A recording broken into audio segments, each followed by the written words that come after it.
Da, noi trăim într-un timp foarte, foarte greu. Noi nu ne dăm seama, cred, din punct de vedere al mâncării și al celor necesare pentru trup. Nu e un timp așa greu.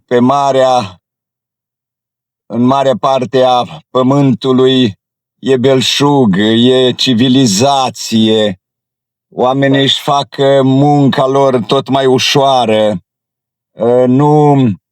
nu le place să muncească din greu și au născocit tot felul de aparate electrice și în șantiere și peste tot ca să le ușureze munca, să zidească, să sădească, după cum este scris, că în vremea aceasta din urmă oamenii vor zidi, se vor căsători, asta înseamnă că vor fi și despărțiri și multe astfel de lucruri care fac ușor pe orice om să adoarmă, să devină nepăsător, să se gândească cum a fost până acum, o să mai fie, o să mai avem pace, o să mai avem belșug, o să mai fie Domnul cu noi cum a fost.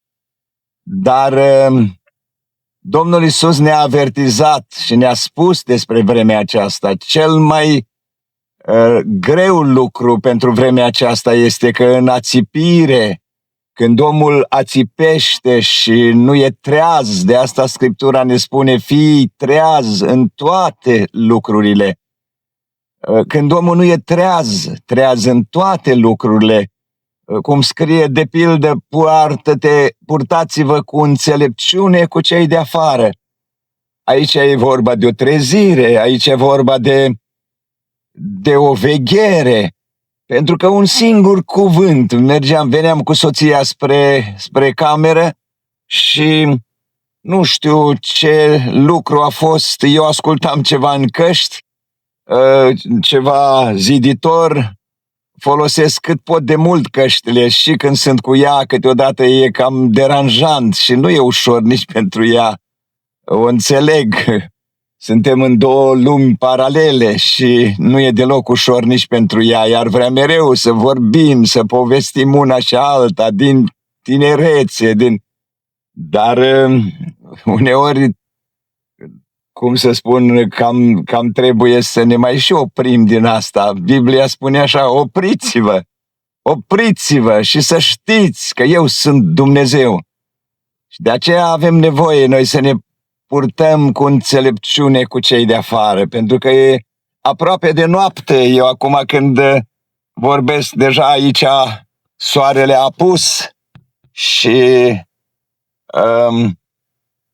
se aprind luminile, dar nu e acea lumină frumoasă a zilei, cum zice Domnul Iisus, umblați ca niște fii ai luminii, ci toate astea pe care omul le-a născocit să-i ușureze munca și să devină tot mai comod, tot mai nepăsător, tot mai gras. Toate astea care îi distrug în multe feluri și sănătatea omului, toate aceste lucruri, de fapt, nu sunt de niciun folos împotriva gâdilării firii pământești sau nu ajută cu nimic duhovnicește omul, ci doar ne înlesnește în ce privește viața aceasta trecătoare și trupul acesta și mâncarea o încălzim mai ușor sau o gătim mai ușor și așa mai departe, călătorim mai ușor ca odinioară.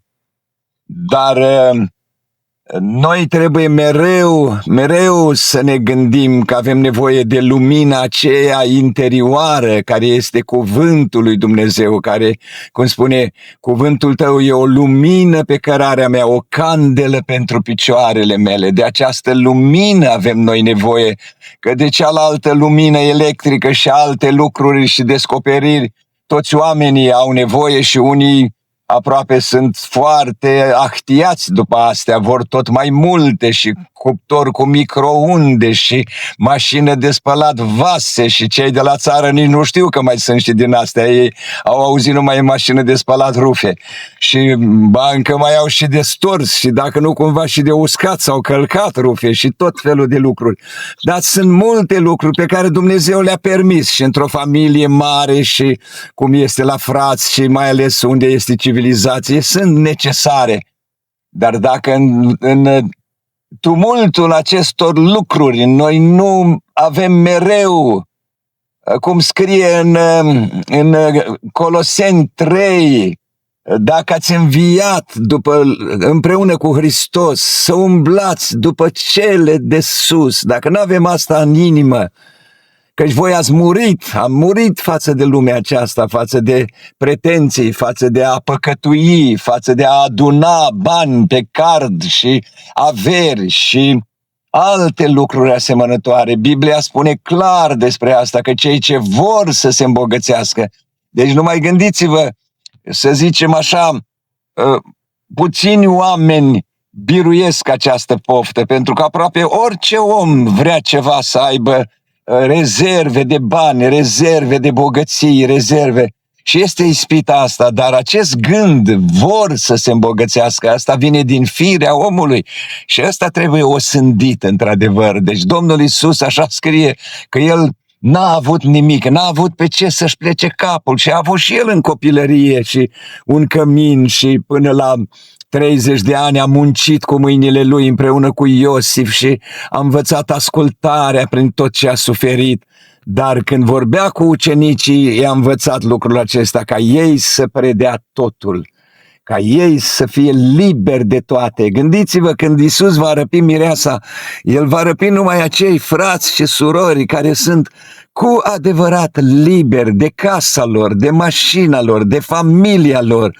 Este greu când spun acest cuvânt, chiar de familia lor, pentru că mult omul iubește familia lui. De asta Domnul Iisus spune că dacă vine cineva la El și nu urăște, și știți cu ce începe? Mamă și tată și nevastă și copii și alte lucruri, tot ce în lumea asta, ba chiar însăși viața lui. Asta înseamnă să urăști tot ce ar veni de la cei mai dragi ai tăi care te împiedică pe tine să urmezi pe Hristos. Și aici ne trebuie nouă lumină, în fiecare zi să putem propăși pe calea asta, pentru că sunt pași de făcut pe calea aceasta și dacă suntem sinceri și trebuie să fim sinceri, onești cu noi înșine, am făcut așa puțin pe calea aceasta. Veneam cu soția, cum am spus, și ascultam ceva în căști și era un pic mai tare, că era zgomot pe stradă și pe unde veneam și la un moment dat ea îmi spune una sau alta și eu n-am auzit bine și ea din nou spune, dar tu n-auzi ce? Tu iar asculți, tu... Și atunci am spus, da, dacă vrei să repeți. Și când am spus asta, cu siguranță că am spus ceva mai tare, pentru că în căștile mele suna cam tare ce auzeam și nu era tonul acela obișnuit, normal.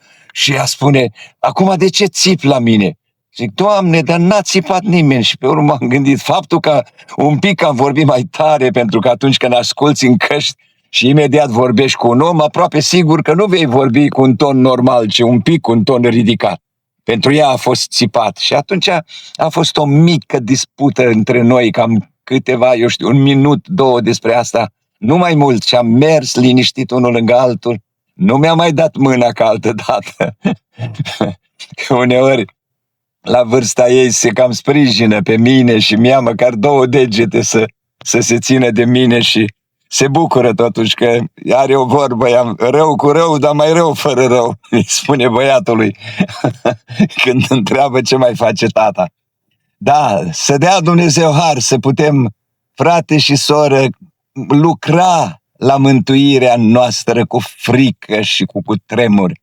Pentru că toată această amărăciune, supărare, lucruri mărunte, unde spune în Filipeni și în alte locuri, că și orice mânie, iuțime, nerăbdare să piară, acolo e vorba și de orice rest, așa scrie într-o traducere, orice rest în acestea.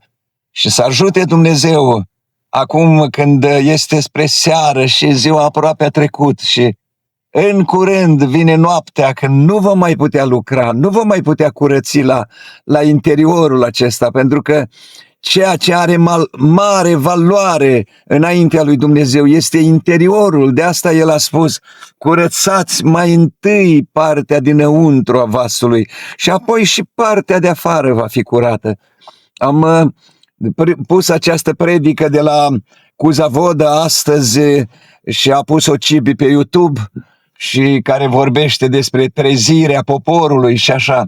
Și acolo, la un moment dat, mi-aduc aminte că eu eram cu o cămașă cu mânecă scurtă în adunarea aia, dar eu știam că eu de obicei, și m-am și uitat acolo între unul în stânga și în dreapta, că știu de câțiva ani, dar știu că sunt mai flexibili în adunarea asta și am întrebat conducătorul, stăteam lângă el și zic: ce zici? Eu am în mașină o cămașă, altă cămașă, zic, dar era un pic umedă, că am avut niște pete și am pus-o la soare și cred că deja ce zici, să mă duc să mă îmbrac totuși cu ea, să nu fie o pricină pentru cei cu cuget slab, că sunt astfel de adunări săracii, că dacă n-ai cămașă cu mânică lungă, ea nici nu se uită la tine, te iau drept ca un păcătos. Greu a ajuns poporul lui Dumnezeu, deci exact ca fariseii din vechime.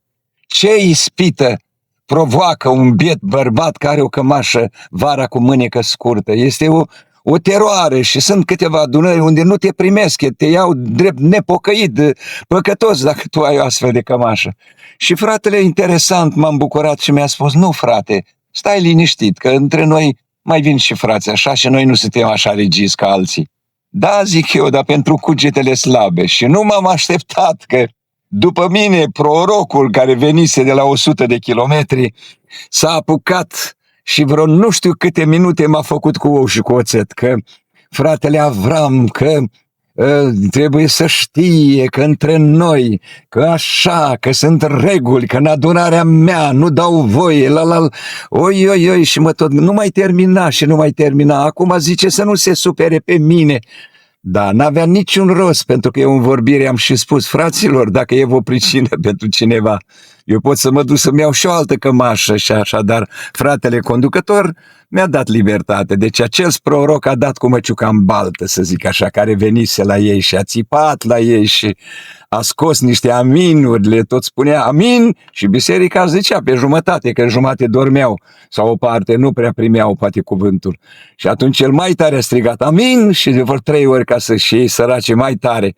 Oameni, gândiți-vă, visuri, acest proroc și alții de nu știu câte ori au tot spus că a văzut un porumbel alb și s-a așezat pe nu știu cine acolo și oamenii aceștia aveau nevoie de cuvântul lui Dumnezeu, nu de porumbei albe. Mi-aduc aminte că la Slobozia, de unde e fratele Manole Ghenadie, cu mulți ani înainte era o soră tânără, acum este în Mallorca, mi se pare, cu frații din Dorohoi, locuiește acolo, cred.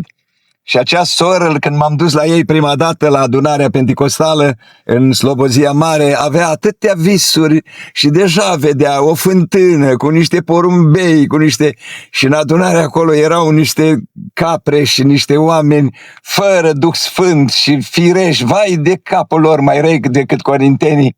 Și ea tot vedea niște porumbei cum beau niște apă pe marginea unei fântâni. Dar după ce am fost la ei și o parte din ei au venit într-adevăr și au primit hrană sănătoasă și suntem de ani buni, poate 20 sau nu știu câți împreună și ne hrănim și așa suntem în aceeași adunare, sora aceea n-a mai avut după aceea, gata, Dumnezeu nu i-a mai dat tot felul de astfel de Dumnezeu sau altcineva, de visări din acestea, pentru că scrie în cuvântul lui Dumnezeu, unii târâți de visările lor. Gândiți-vă ce întuneric este. Oamenii nu știu să deosebească stânga de dreapta, toată ziua se ceartă, se mânie, se supără în familie, se îngrijorează, vin în adunare, iartă-ne că iar am păcătuit și audez rugăciuni în adunări, Doamne iartă-ne pentru gândurile murdare. Și nu mai gândiți-vă, dar faptul că ai o cămașă altfel puțin decât ei s-au obișnuit, e un păcat mare, ăla trebuie neapărat pus la zid, răstignit acolo între ei cumva și așa mai departe. Dar Dumnezeu este bun și așa m-am bucurat că acolo și am putut prin fratele Cibi să trimit și filmarea, înregistrarea de fapt aceasta și cu o imagine care ați primit, ați văzut acum deja ultima, aceasta unde se vede chiar o poză din adunare, niște copilași scumpi care au cântat acolo o cântare în față și au primit câțiva cuvânturi și mare bucurie este că avem acum această posibilitate de a înregistra ceea ce vorbim și ei pot asculta și eu sau tu ascultăm din nou și chiar și noi care am vorbit ne mai judecăm odată și ne gândim, da, trebuia să fiu, cum zicea fratele Bradley, se întorcea de la o adunare, cred că o conferință din Polonia sau din Ungaria și era așa binecuvântat și fratele Tom Bray spune, frate Bradley, ce har a fost la conferința asta, trezire, ce binecuvântare a dat Domnul. Și el lăcrima și fratele Tom Bray nu-l înțelegea acum, adică când era așa binecuvântare la conferință și fratele parcă totuși plângea. Și atunci fratele Bradley a spus, dacă aș fi putut eu să o fac mai clar pentru frații mei, Evanghelia aceasta, vestea aceasta minunată de la Dumnezeu. Dacă aș fi putut eu, că el atunci cugeta la ce a vorbit și se gândea de ce am uitat eu să spun asta sau aceea și se ruga lui Dumnezeu. Da, așa să ne ajute Dumnezeu pe fiecare să creștem în toate privințele. Dacă, de exemplu, ai păcătuit, dacă, de exemplu, ai găsit răul lipit de tine când ai vrut să faci binele, să vorbești cu soția, cu aproapele tău și ai ridicat puțin tonul și el s-a supărat și începe o dispută, o problemă, să poți atunci măcar să faci o pauză, să te liniștești puțin și să vezi că după puțină vreme toată acea neliniște, supărare, apăsare, această presiune din trupul păcatului încet, încet dispare și ai osândit acolo după aceea și ești mai precaut după aceea. De aceea Biblia spune așa clar și luați seama serios și la cuvântul ăsta, purtați-vă cu înțelepciune cu cei de afară. Uneori cei de afară sunt chiar din casa ta, sunt din rudele tale, sunt cei dragi ai tăi, alteori sunt vecini, colegi la serviciu. Purtați-vă cu înțelepciune cu cei de afară. Aici, într-adevăr, atunci putem mult păcat să măturăm deodată, aluatul cel vechi, cum scrie, măturați-l. Mult păcat deodată se estompează, se osândește înainte de a zămisli pofta. Aceasta-i calea miresei. Ea nu lasă amărăciunea, supărarea, răutatea, contradicția, ciocniri de vorbe, în românește zicem ciondănelile, eu știu, critica, judecățile, arătarea cu degetul, dar tu nu ești și tu vinovat, dar n-ai făcut și tu, dar nu, gândește-te, astea nu sunt comportări de mireasă, astea sunt comportări în cel mai bun caz de mireasă, de fecioară nechibzuită, neînțeleaptă și astea vor rămâne jos. Noi trebuie să ne curățim de orice întinăciune a cărnii și a Duhului. Întinăciunea cărnii este atunci când avem de-a face cu oamenii din lumea aceasta și când te duci la magazin sau la benzinărie sau în jurul nostru și vorbesc prostii, voi vedeți și copiii și tinerii ăștia au niște cuvinte și soția îmi spune, vai ce urât vorbesc tinerii sau aceștia sau așa. Și atunci și noi ne curățim, nu primim acest lucru, dacă putem dăm un sfat.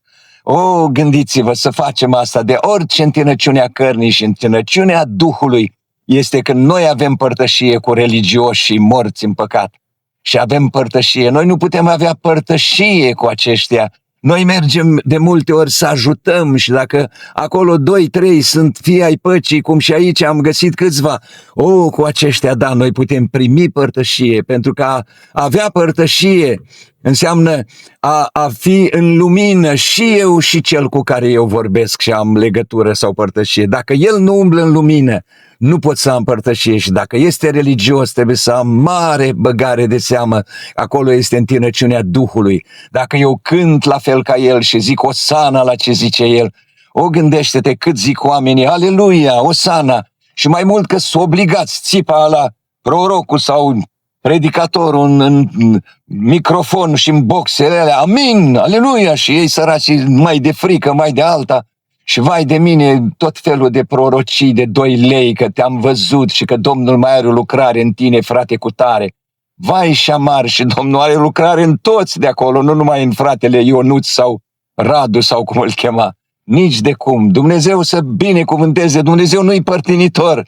El lucrează cu toți oamenii și vrea să ne ducă mai departe pe calea asta.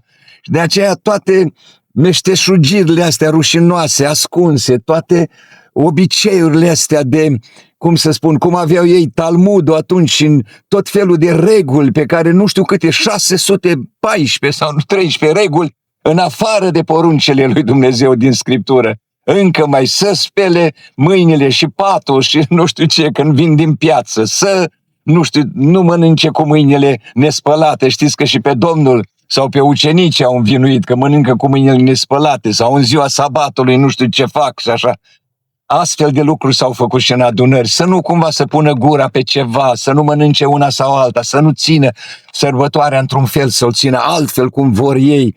O, Dumnezeu să ne elibereze total. Și atunci, în lucrurile în care am ajuns de aceeași părere, noi să umblăm la fel. Ce? La fel cum? La fel cum a umblat Pavel. Și cum a umblat Pavel? Cum a umblat Iisus? Cum? Pe urmele lui. Și anume, mereu s-a judecat, mereu a zis, nu voia mea, nu cum eu gândesc, nu cum eu voiesc, nu cum eu m-am gândit, nu, ci voia ta să se facă, Dumnezeule.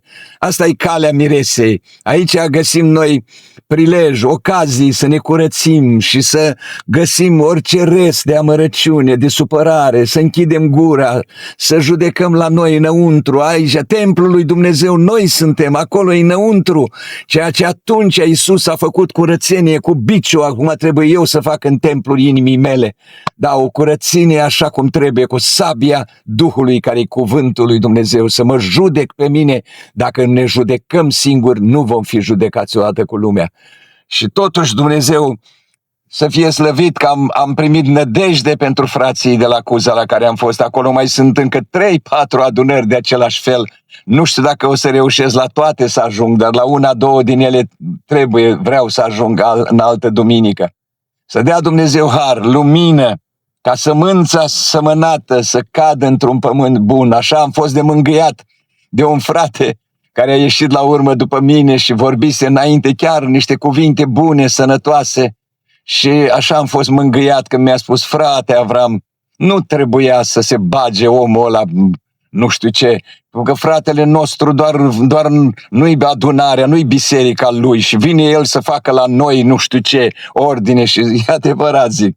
Ce a făcut Dumnezeu va judeca, normal că n-a făcut bine. În loc ca adunarea să rămână cu cuvintele lui Dumnezeu, de exemplu, ați auzit și voi acolo, ca să putem uita, atunci nu ne mai gândim la răul făcut, să primim un Alzheimer pentru tot răul care ni s-a făcut și când vine un gând că ne-a făcut cu tare, ni s-a zis cu tare, imediat în acea secundă o sândim și nu ne mai gândim. Și în felul ăsta uităm o sumedenie de păcate, așa scrie. Dragostea acopere o sumedenie de păcate, dar dacă tu te mai gândești la ele, nu le acoperi, le descoperi, le scoți acolo din țărnă și te mai uiți la ele un pic și mai stai în pat și iar te gândești acolo înainte de a dormi sau noaptea și te gândești ce mi-a spus el, ce mi-a făcut ea sau el. Oi. Chiar un predicator dincoace cu o săptămână am amintit, vorbise chiar despre asta, că noi, da, vrem să iertăm, Doamne, să ne ajute Domnul, nu știu ce. Și a ținut o predică cu tot felul de povești de 2 lei și cu mașini și cu una și cu alta. Și printre prostiile spuse a fost și asta, că da, noi iertăm și zicem, dar nu putem uita. Dacă îmi dădeau voie la cuvânt, i-aș fi spus ce ne-a învățat fratele Bratley. Noi nu putem uita, pentru că din când în când ne mai amintim de răul făcut. Dar dacă nu ne mai amintim și orice gând, cum spune el, facem rob ascultării de Hristos când vine astfel de amintire cu privire la vreun rău făcut, atunci, cu adevărat, putem și uita. Iertăm și mai și uităm. Deci, sunt multe lucruri, deja numai în 2 duminici am adunat multe și nu e timp acum ca să mai povestesc, poate și cu altă ocazie. Dar să dea Dumnezeu har și ajutor și lumină. Domnul Iisus ne-a zis clar, umblați ca niște copii ai luminii. umblați ca să nu vă cuprindă întunericul. Pe cei mai mulți din poporul lui Dumnezeu i-a cuprins întunericul și ei se ocupă tot cu alții și tot arată la ăla și la ăla, dar uită de ei înșiși. De asta Biblia și spune că cine se uită în oglinda cuvântului și nu face după cuvânt este ca un om nechibzuit care și-a privit fața firească în oglindă și a plecat și a uitat îndată, cum era Iacov 1, dar cel neprihănit, zice mai departe acolo, Iacov zice, dar cine își va adânci privirile în legea desăvârșită, care e legea libertății, legea slobozeniei. Asta a fost un lucru bun în adunarea unde am fost duminica acum 2 zile. A fost